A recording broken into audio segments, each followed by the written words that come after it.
Bismillahirrahmanirrahim. Assalamualaikum warahmatullahi wabarakatuh. Waalaikumsalam warahmatullahi wabarakatuh. Terima kasih atas kedatangan ibu semuanya. Gimana kabarnya ibu? Alhamdulillah. Ibu Pia gimana kabarnya? Sehat. Alhamdulillah sehat. Terima kasih atas kedatangannya ibu ya. Jadi di sini tujuan pertemuan kita kali ini untuk melanjutkan pembahasan kita sebelumnya, yaitu pada bulan lalu pertemuan sebelumnya kita bahas apa?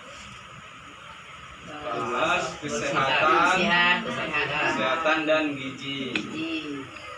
Jadi untuk pembahasan selanjutnya kita membahas tentang pencegahan kekerasan dan perlakuan salah terhadap anak.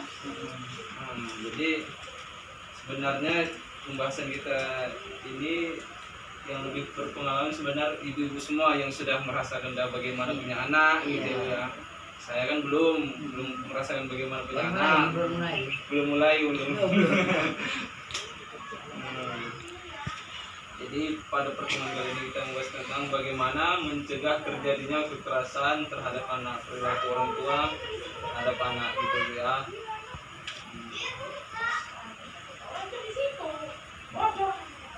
Pengertian anak itu, anak adalah seseorang yang belum berusia 18 tahun termasuk yang masih dalam kandungan. Maksud dari anak yang belum berusia 18 tahun itu yaitu masih di bawah umur 18 tahun gitu. Belum masuk di kategori dia dewasa. Itu yang dikategorikan anak. Dan anak di sini bukan hanya anak kita aja gitu, anak yang seluruh masyarakat di lingkungan kita.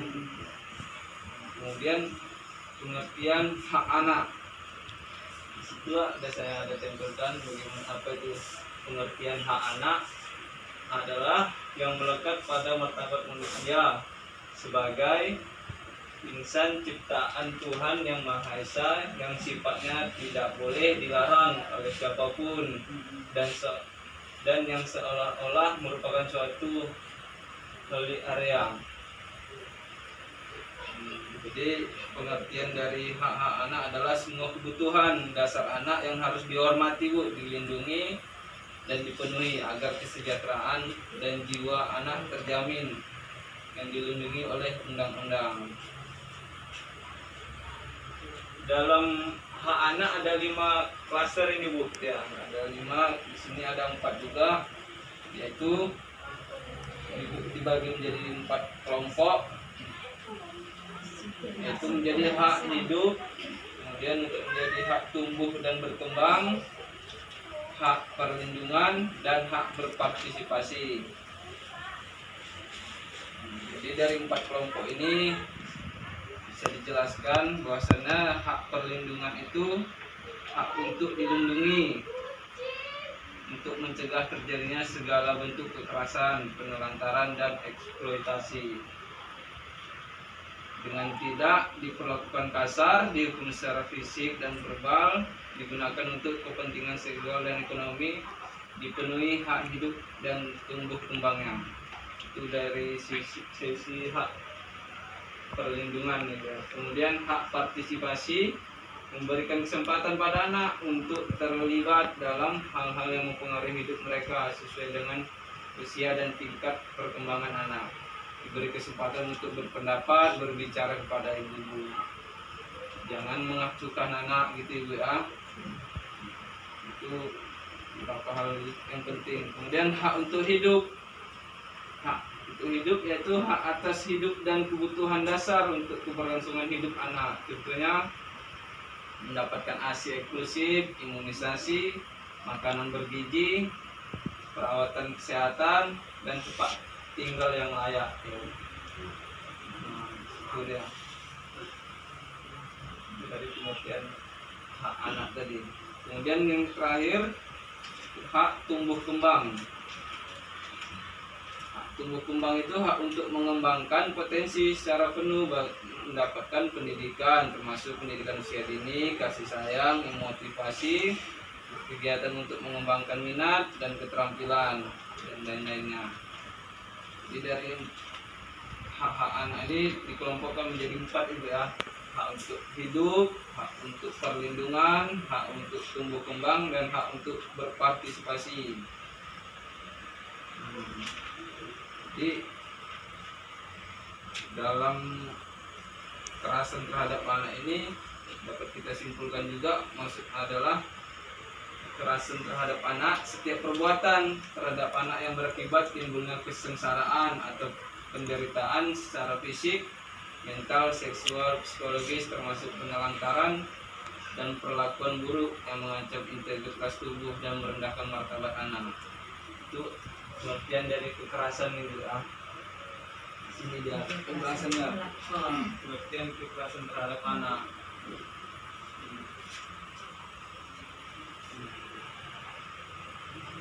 Kemudian bagaimana cara mencegah kekerasan terhadap anak?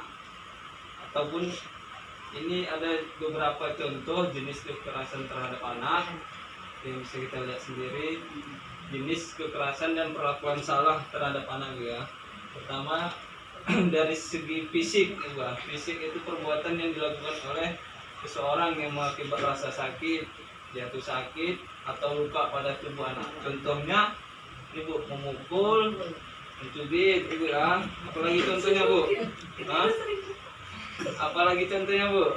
Kalau itu kekerasan fisik, memukul, mencubit, menampar, menendang, injak. Nah,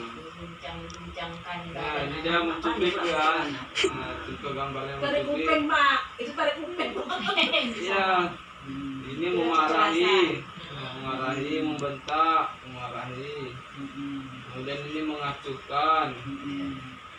Banyak contoh-contohnya. Semuanya apa yang diberikan? Ini dia bu ya. Mencubit ini dia bu ya, gambarnya mencubit. Ini salah satu contoh perbuatan kekerasan dalam fisik ya. Nah, kemudian ada lagi perbuatan psikis, yaitu perbuatan yang mengakibatkan rasa tidak nyaman bahkan menimbulkan trauma yang berkepanjangan terhadap anak. Kekerasan ini sering terjadi berulang-ulang tanpa disadari oleh pelakunya. Salah satu contohnya memeloti anak, mengatakan anak dengan kata-kata tidak bagus ya kan bu, membanding-bandingkan anak, membenci anak, sasaran kemarahan, tidak menegur anak. Kadang-kadang kita memanggil anak dengan nama-nama yang lain dari namanya, jadi itu sebenarnya membuat perlakuan sakit hati dalam dirinya, yang membuat jadi dia trauma deh bu. Jadi, kemudian ada jenis kekerasan dalam sesi seksual. Nah, ada jenis perbuatan kekerasan yang seksual, perbuatan yang mengakibatkan rasa tidak nyaman bahkan menimbulkan trauma juga yang berkepanjangan terhadap anak. Kekerasan ini sering terjadi berulang-ulang tanpa disadari oleh pelaku juga. Kemudian jenis kekerasan satu lagi yaitu penelantaran terhadap anak. Ya itu. Jadi kalau yang kita sering hadapi di masyarakat itu yang sering terjadi cuman paling dua ini bu ya, fisik dan psikis bu ya. Sering memukul. Jadi itulah dengan guna kita belajar seperti ini, sebaiknya kita bisa merubah semua perlakuan diri kita sebagai orang tua terhadap anaknya agar tidak terjadi yang namanya kekerasan lah terhadap anak ibu ya. Agar tidak terjadi hal-hal seperti merusak anak gitu ya. Dan bagaimana cara pencegahannya bu? Di sini ada penjelasannya bagaimana cara pencegahannya. Anak ini jangan bandel. Di lingkungan masyarakat bagaimana cara mencegahnya, kita harus peduli gitu bu sama tetangga apabila kita melihat sesuatu yang terjadi sebuah perbuatan yaitu tentang kekerasan terhadap anak. Habis itu membuat pertemuan kegiatan musyawarah pada RT RW untuk membahas bagaimana menceritakan pengasuhan anak yang benar dan baik, kemudian mengenali lembaga-lembaga perlindungan anak dan bagaimana mengaksesnya. Dengan mengenali, ibu lebih mudah bagaimana melapornya untuk apabila melihat terjadi di masyarakat, gitu kan Bu. Nah, kemudian melapornya ke lembaga perlindungan anak atau aparat setempat. Jika mengetahui melihat ada kekerasan, maka wajib membantu anak untuk segera diamankan. Ini salah satu pencegahan bagaimana kita mencegah terjadinya kekerasan di masyarakat. Kita harus peduli terhadap tetangga kita, masyarakat kita yang ada di tempat. Ya Bu. Jadi kalau Ibu biasanya di rumah bagaimana kalau mendidik anak? Oh, nggak pernah Ibu ya? Ada yang memberi pelajaran juga ya? Ada yang memukul juga Ibu ya? Ada juga yang tidak pernah memukul Ibu ya? Kapan dia mukul? Marah paling marah lagi. Cuman aku kalau aku yang pertama tapi kau kayak ayah kayak mak kau karena dendam tuh sama menantuku jadi kena lari ke kanan. Cucu aku sering karena aku dendam sama menantuku itu. Menantuku jahat. Aku yang keras kita aja anakku. Jadi imbasnya ke cucu sendiri. Imbasnya ke cucu larinya. Pelan sedikit, Mak. Iya. Enggak pernah mukul anak. Jadi Kalau aku tahu kami ngapa Pak saya satu rumah. Mungkin aku memang enggak Jadi pernah. salah satu kekerasan yang Ibu bilang tadi itu tentang kekerasan psikis ya Ibu ya, membentak Ibu ya. Iya, membentak iyalah sampai juga lah. Sering juga membentak. Iya. Oh. Kalau pala ya Tapi bentak pun juga. apalagi anak-anakku. Tapi kok ngomong enggak pernah. Emang aku aja nggak mau aku mau tutup Ngegas, Iya. ngegas. Dia ngegas. Modelnya sekarang banyak Bentak, ngegas. Tapi Jadi itu pun kita anak bisa awak bilang mak, tahu jangan juga. kuat-kuat mak, gitu dia. Oh. Ngegas sekali lah mak, gitu. Jadi kadang kalau mau marah juga jadi marah. Jadi ya kalau saran saya sih terhadap ibu-ibu kalau bisa kedepannya untuk mengurangi hal seperti itu lah Ibu. Jadi pun agar anak tersebut pun kadang jadi bisa berubah juga dia Iya. pun. Nah, menjadi pertanyaan-tanya juga dulu, kenapa ya orang tua tidak mau ibu saya atau ayah saya nggak mau memukul saya lagi ya? Nah, gunanya kita belajar bersama-sama dalam pertemuan ini membahas tentang pencegahan kekerasan terhadap anak.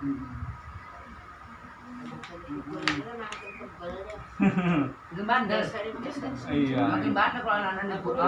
Itu tadi lah kan Bu. Kalau semakin dipukul biasanya semakin bandel ya. Itu kan kalau lagi rasanya Mak, aku macam-macam tukang lagi. pukul sampai Kalau ini dipukul lagi, kalau dipukul dia kan Pak senantiasa pasti disayang lagi, dipujuk lagi kan. Saya enggak. Dari marah-marah udah. Udah ya. Tapi biasanya dia enggak buat lagi. Nah, jadi inilah dia ada di sini beneran. Akibat dari kekerasan terhadap anak, contohnya itu bisa terjadi kematian.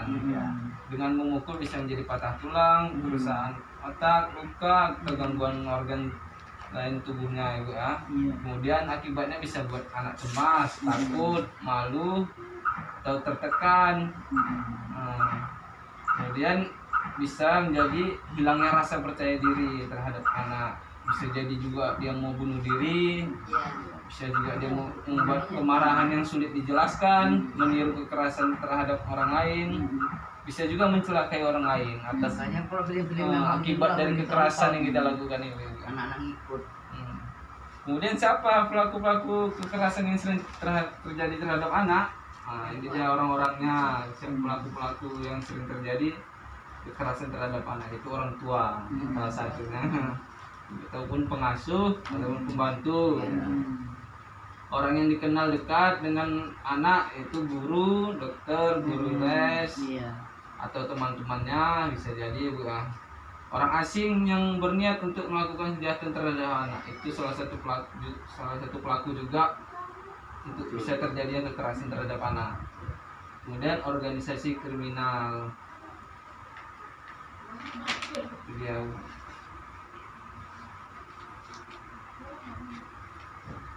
Jadi kita bisa udah lihat bagaimana pencegahan kekerasan terhadap anak di masyarakat. Ini kita bahas pencegahan kekerasan terhadap anak di dalam rumah tangga, di dalam keluarga, yaitu bagaimana memahami tumbuh kembang anak, menjadi pendengar yang baik, membangun komunikasi dua arah dengan anak, memperhatikan keluhan anak, membantu kesulitan anak di sekolah ataupun di luar sekolah dengan mengerjakan PR. Contohnya anak sebagai menyediakan waktu untuk berkualitas untuk anak, menyediakan waktu untuk bermain gitu. Jadi sesibuk apapun orang tua disempatkan untuk beberapa menit, beberapa waktu untuk bisa bermain bersama anak. Dan tidak membanding-bandingkan anak juga itu ya. Itu juga tidak boleh. Jadi kira-kira sampai sini ada yang ingin kutanyakan tentang kekerasan terhadap anak? Belum ada ya? Jadi kalau saya beri salah satu contoh, kita sebagai orang tua apabila kita menyuruh anak itu mengerjakan pekerjaan rumah itu sampai selesai semuanya, itu kira-kira contoh kekerasan terhadap anak atau tidak? Aku enggak Pak, aku terbanget Kekerasan itu Pak. Contoh juga lah kekerasan Ah. itu karena semua dikerjakan. Ah. Terus Sabtu sebelum Iya. Ya. Aku rasa Kalau nggak siap satu, baru satu lagi, baru Maunya belum dia siap satu. kerjaan Kalau udah belum. capek dia, ya diberhentikan dulu. Oh, Ya iya. kita lah gantikannya. Kalau nggak sanggup dia kan. Ya, memang betul dengan capek kali. pendapat ibu-ibu semua seperti itu. Salah satu dengan kita menyuruh anak pun mengerjakan pekerjaan rumah, hal sewajarnya saja itu sebenarnya untuk bisa untuk membantu orang tua. Apabila sudah berkelebihan itu lama-lama menjadi kekerasan terhadap anak itu ya. Jadi tidak bisa semuanya juga gitu ya, semua Iya, pekerjaan enggak rumah bisa. harus dibantu mana. Ya, mana yang bisa dia Mana yang kerjakan, dikerjakan. bisa dia kerjakan. Mana yang nggak bisa dia nggak usah diteruskan. Ya, ya, Nanti ya. diajari pelan-pelan. Jadi sesuatu yang berlebihan itu Iya. bisa menjadi tidak baik Bu ya. Iya. Gitu, betul-betul itu. Jadi dalam perjalanan dalam pembahasan kita ini pun dapat kita simpulkan juga Bu ya. Kita simpulkan bersama-sama yaitu setiap sikap dan perilaku yang membuat anak menderita baik fisik, psikis, sosial terhadap anak adalah bentuk kekerasan dan perlakuan yang salah. Kemudian cara mendisiplinkan anak tidak harus dengan kekerasan. Jadi cara membuat anak itu baik tidak harus dengan kekerasan juga ya. Dengan peraturan yang bisa dibuat bersama-sama itu juga bisa itu ya. Peraturan bersama. Kemudian kekerasan dapat terjadi di mana-mana. Siapapun bisa menjadi pelaku, bahkan orang terdekat. Orang tua wajib mencegah kekerasan dan perlakuan salah satu untuk melindungi anak. Itulah yang harus dicegah, kekerasan terhadap anak agar anak bisa terlindungi. Kemudian pencegahan kekerasan dan perlakuan salah dilakukan melalui deteksi diri, membawa anak ke tempat aman, melaporkan ke RT dan RW, menghubungi lembaga layanan setempat. Jadi di sini dia Bu ada tempat-tempat lembaga yang memberikan layanan untuk penanganan kekerasan anak, itu dinas sosial setempat, pusat pelayanan terpadu perlindungan kemampuan dan anak, kemudian perlindungan perempuan dan anak, rumah perlindungan dan trauma center, Komnas Perlindungan Anak, Komisi Perlindungan Anak, tim reaksi cepat, kemudian LKKS anak terdekat, kemudian Tepak 081, dan lain-lainnya. Itulah beberapa lembaga tempat kita untuk penanganan kekerasan terhadap anak. Jadi ada juga pesan kunci yang kita dapat pahami dari ini Bu ya. Ada beberapa pesan penting. Itu dagingnya Bu. Ini pesan penting yang ada ini. Pesan kunci tentang penelantaran. Sebagai orang tua kita harus melakukan pencegahan terhadap penelantaran juga ibu-ibu ya. Sebagai bentuk manfaat anak, orang tua harus melakukan pencegahan terhadap juga yang namanya eksploitasi. Itu salah satu bentuk kekerasan terhadap anak gitu ya. Eksploitasi juga ya kan, penelantaran anak, perlakuan. Jadi pembahasan kita ini tunggu nanti sampai di rumah ibu juga bercerita dengan keluarga, dengan bapak di rumah bagaimana untuk membuat mendidik anak yang lebih baik lagi Bu ya. Tidak menggunakan kekerasan. Ibu sampaikan kepada bapak di rumah, kepada keluarga di rumah bagaimana perilaku yang baik mendidik anak dengan tidak kekerasan. Jadi bahasan kita saat ini kita cukup sampai di sini dulu.